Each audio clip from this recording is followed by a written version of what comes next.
ဒါမဖြစ်နိုင်ဘူးဒါကျွန်တော်ရဲ့ထင်မြင်ချက်တစ်ခုတည်းမဟုတ်ဘူး content creator တွေရဲ့ကြားထဲမှာဖြစ်ပြနေတဲ့အမှန်တရားလေးတစ်ခုအောင်မြင်မှုဆိုတာတန်မခံနိုင်တဲ့လူတွေရှိအချို့တွေကမရောက်ဘူးပါလေရောက်ဘူးတဲ့အချိန်ကျမှဒီကောင်ပါလဲဆိုအဲကြောင့်ပြောယောက်ျားလေးတိုင်းသွားမပါတဲ့ကောင်ကိုသွားပြီးတော့ဒီကောင်လေးကောင်းပါတယ်ဆိုပြောလို့မရဘူးအောင်မြင်မှုရဲ့ဒဏ်ကြီးကိုမခံနိုင်လို့အောင်မြင်ရမှာကိုကြောက်ပါတယ်ဆိုရင်အောင်မြင်မှုရဲ့ဒဏ်ထက်ရှုံးနိမှုရဲ့ဒဏ်ကိုကြတော့ခံနိုင်တယ်ပေါ့ content creator တကယ်ဖြစ်ချင်တဲ့ဆိုရင် copy fast then upload ဆိုတဲ့ motto လေးတစ်ခုရှိတယ်။အဲ motto အတိုင်းပဲလက်တွေ့မှာလည်းမခိုးချတဲ့ content creator မဖြစ်နိုင်ဘူး content creation မှာတည်းမဟုတ်ဘူး marketing အပိုင်းမှာပဲဖြစ်ဖြစ် technology နဲ့ IT အပိုင်းမှာပဲဖြစ်ဖြစ်ဘယ်နေပဲမှာမစိုးကိုလုံးဝတယောက်ခိုးချကြတာတွေပဲဒီထဲမှာပါတဲ့စာတစ်ကြောင်းဆိုလို့ရှိရင် what is originality and detected plagiarism နဲ့မူရင်းဆိုတာဘာကိုပြောတာလဲတဲ့ဘယ်သူမှမသိအောင်ခိုးထားတဲ့သူကိုပြောတာလားတဲ့Austin Killon ရေးထားတဲ့ Still Like an Artist ဆိုတဲ့စာအုပ်ထဲအတိုင်း Nothing is original မူရင်းဆိုတာဘာမှမရှိမွေးခါစားကလေးတယောက်လမ်းလျှောက်တက်မှုအတွက်ဆိုရင်သူ့ကိုပြုစုပြောထောင်ပေးတဲ့သူရဲ့လမ်းလျှောက်ပုံလမ်းလျှောက်နေကိုကြည့်ပြီးတော့အဲ့လိုလမ်းလျှောက်တဲ့ကျောင်းမှာဆောင်ပွဲတွေဖြည့်တဲ့အချိန်ပေးတဲ့မေကွန်းလွှာတွေရဲ့အဖြေတွေကိုလည်းကျွန်တော်တို့ကဖတ်စာအုပ်မတ်စာအုပ်တွေကနေပြီးတော့အလွတ်ကျက်ပြီးတော့ခိုးချရတာပဲအဲ့ဒါခိုးချတာမှမဟုတ်တာဘာညာညာဆိုရင်စာတွေကိုအလွတ်မကျက်ပဲကိုယ်တွေးထဲလာတာချရင်အောင်ဆောင်ပွဲအောင်လားနာမည်ကြီး basketball player Kobe Bryant Apple ရဲ့ founder Steve Jobs သူတို့တင်မဟုတ်ဘူးတခြားနာမည်ကြီး brand တွေအစားသူများတွေရဲ့အလုပ်ပုံစံတွေကိုခိုးပြီးတော့သူတို့ရဲ့ personality အလုပ်တွေမှာအသုံးပြုထားကြတာပဲ basketball player Kobe Bryant ပြောဖူးတာရှိတယ်သူရဲ့ကစားပုံကစားကွက်တွေကိုလုံးဝသူ့ရဲ့ hero အားကြရတဲ့သူစီကနေ copy လုပ်ထားတာကစားကွက်တွေ copy လုပ်ရင်လည်းတိလာတာကငါရဲ့ body type ကသူနဲ့မတူလို့သူ့လိုမျိုးကစားကွက်တွေမထုတ်နိုင်ဘူးအဲ့ဒါကြောင့်သူ့ကစားကွက်တွေကို copy မလုပ်ဘဲနဲ့ကျွန်တော်သူ့ကစားကွက်တွေကိုခိုးပြီးတော့ကျွန်တော် style နဲ့ကျွန်တော်လောက်လိုက်တယ်အဲ့ဒါကြောင့်လူတွေကကျွန်တော်ရဲ့ကစားခွက်တွေကိုအသက်လို့ထင်ကြတယ်နာမည်ကြီး painter Picasso ပြောဖူးတဲ့ God artist copy great artist still ဆိုတဲ့စကားအတိုင်း copy မလုပ်ပဲခိုးထားတာမလို့တလောကလုံးကသူတို့ personality အလုပ်တွေရတာ original လို့ထင်ကြတယ်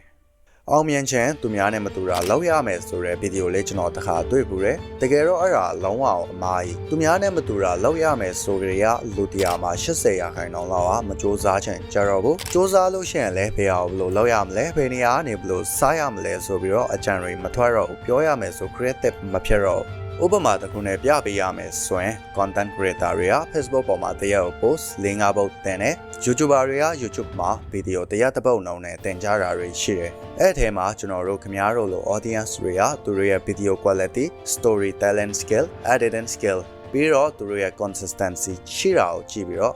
ကိုအားမလို့အားမရဖြစ်လာတယ်ငါ content creation ကိုစလုပ်လိုက်လို့ရှိရင်လည်းအောင်မြင်မှာမဟုတ်ဘူးသူတို့ကအကောင့်တွေကြီးရွယ်ငါသူတို့လောက် scale ရှိတာလည်းမဟုတ်ဘူး What the fuck in this shit bro ကိုလုံးကမွေးကလေးကတက်လာတဲ့ကောင်တွေလည်းမဟုတ်တလို့သူတို့မှာအောင်းတော့အပူပါနေတာလည်းမဟုတ်ဘူးအကိုလုံးကသူ့ဟာနဲ့သူခိုးချပြီးတော့နေရာတစ်ခုစီကိုရောက်နေကြတာ content တပုတ်ရမှုအတွက်ပါရီလို့လဲ research ကောင်းကောင်းလုပ်တတ်ရမယ် script ရေးတတ်ရမယ် storytelling ကောင်းရမယ် editing skill ကောင်းရမယ် YouTube မှာဆိုရင် thumbnail ပါကောင်းကောင်းလုပ်တတ်ရမယ် content creator စလုပ်မယ်ဆိုဒီအရာတွေပုံလုံးတတ်မှုလိုရတယ်တက်ချင်လွန်းလို့လဲကျွန်တော်တို့က tutorial video တွေရှာကြည့်တယ်သင်တန်းတွေတက်တယ်ဒါပေမဲ့လိုက်လို့မို့ပြန်တဲ့အချက်ကြောက်တဲ့အချက်နဲ့တင်ပတ်စံတွေအချိန်တွေအလကားကုန်သွားတယ်ကိုကဘာမှမဖြစ်လာဘူးအဲ့လိုလေးလာရကြိုနတ်မို့သွားဆိုရင်တော့ဒီຢာတွေကိုလုံးကိုကလေးလာရမှာမဟုတ်ဘူးခိုးချရမှာဥပမာကျွန်တော်တို့ကဂီတာတီးမို့လေ့ကျင့်တဲ့ tutorial video တွားကြည့်တဲ့ video ထဲကအတိုင်း copy လုပ်ပြီးတော့လေ့ကျင့်တဲ့ copy လုပ်တာပိုင်းပြီးဆိုရင်တော့အဲ့ထဲက coach တွေကိုခိုးချတယ်ကိုပုံစံနဲ့ကိုပြန်တီးတယ်ဒီအတိုင်းလေးပဲ content creation မှာလည်း copy ပြီးတော့ခိုးချရမှာဒါပေမဲ့တချို့အရာကတော့ copy ပဲလုပ်လို့ရတယ်ခိုးချလို့မရဘူးcontent creator တိုင်းက creative content တပုတ်ရမှုအတွက်စ조사ရုံနဲ့မရအောင်ဆိုတော့တည်ထားကြတယ်ကျွန်တော်တို့နေ့တိုင်းမြင်နေတဲ့ကြည့်နေတဲ့ content တိုင်းကလည်းအဲ content မထွက်ခင်ကလေးကတခြား version နဲ့ရှိနေပြီသား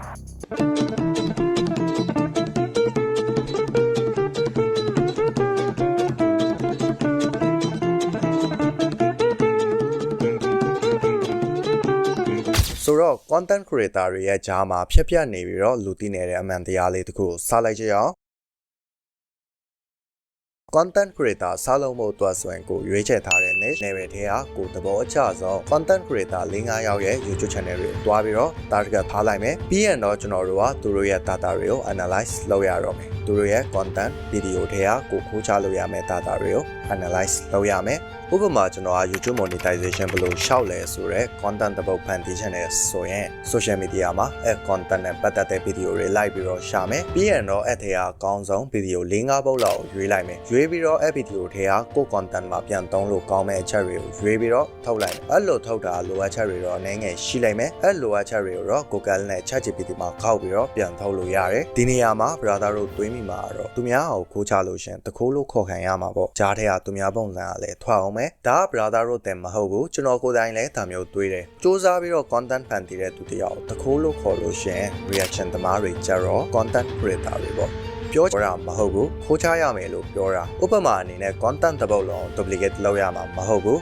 အဲ content နောက်ွယ်က creator တယောက်ရဲ့တွေးခေါ်ပုံတွေးခေါ်နေတွေအဲ့ထဲကအချက်လက်တွေကိုကိုယ် style နဲ့ကိုပြန်ပြီးတော့ထုတ်ရမှာအစပိုင်းမှာဒါမျိုးလုပ်ရတာအခက်ခဲတော့ရှိတယ်ဘလောက်ပဲစူးစမ်း copy လုပ်တဲ့ပုံစံမျိုးကတော့ဖြစ်တယ်ဒါပေမဲ့လူတယောက်ကတခြားတယောက်ရဲ့ပုံစံကိုလုံးဝချွတ်ဆွတ်တူနေအောင် copy မလုပ်နိုင်ဘူးအဲ့ဒါကြောင့်ကျွန်တော်တို့ကကိုယ်သဘောကျတဲ့ content creator ကိုယ့်ရဲ့ hero ပြောရမယ်ဆိုကိုယ့်ရဲ့ idol သူတို့ရဲ့စဉ်းစားပုံစဉ်းစားအနေနဲ့လိုက်ပြီးတော့စဉ်းစားတတ်မှုလိုအပ်တယ်သူတို့ content တွေကိုသူတို့စဉ်းစားပုံစဉ်းစားအနေနဲ့ research လုပ်မယ်စဉ်းစားမယ်ဆိုရင်တော့ဂျားထဲမှာတချို့အချက်တွေကဟာပြီးတော့ကြံခဲတာမျိုးတွေရှိတယ်အဲဟာပြီးတော့ကြံခဲတဲ့နေရာမှာသူတို့ရဲ့ thinking နဲ့ကိုယ့်ရဲ့ thinking တွေကိုပေါင်းစပ်ပြီးတော့ထည့်လိုက်မယ်ဆိုရင်တော့ကိုယ့်ရဲ့ကိုယ်ပိုင် style တစ်ခုထွက်လာလိမ့်မယ်